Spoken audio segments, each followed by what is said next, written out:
She runs an industry-leading research team of economists and analysts recognized by a wide audience of media, policymakers, and professionals.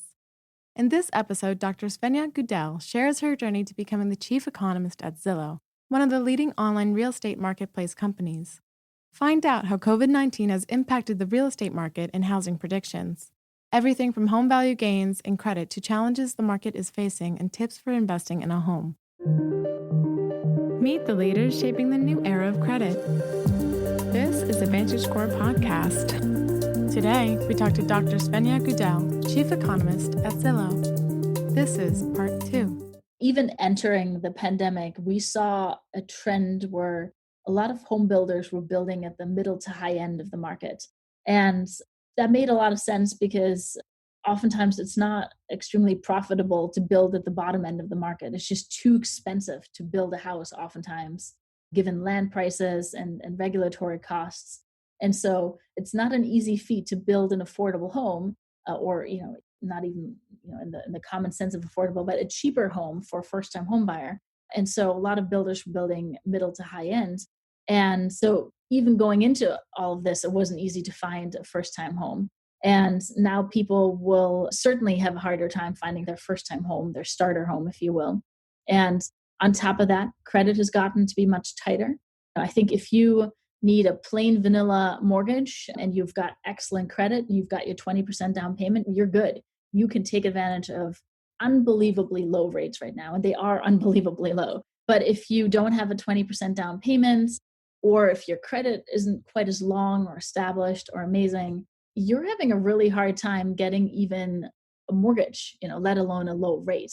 And so there are a lot of roadblockers, if you will, trying to make that migration from being a renter to a homeowner. And so that's absolutely a concern for people that want to get into the market to buy their first home.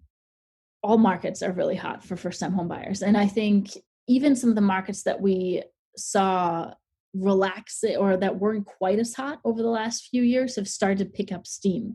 And so even if you move into the middle of the country, the coasts have always been extremely hot. They're expensive and hot, and most jobs are on the coast in terms of, the big ones that you think of first when you get out of college. And so a lot of job centers are located along the coast. So the housing markets there have always been expensive and hot. But even if you go middle of the country, Nashville, Salt Lake City, even parts of Chicago that traditionally perhaps aren't the number one markets to think of when it comes to, or Nashville, are starting to pick up steam in terms of how much homes are and how hard it is to actually get an offer accepted in some of these homes as a first-time home buyer.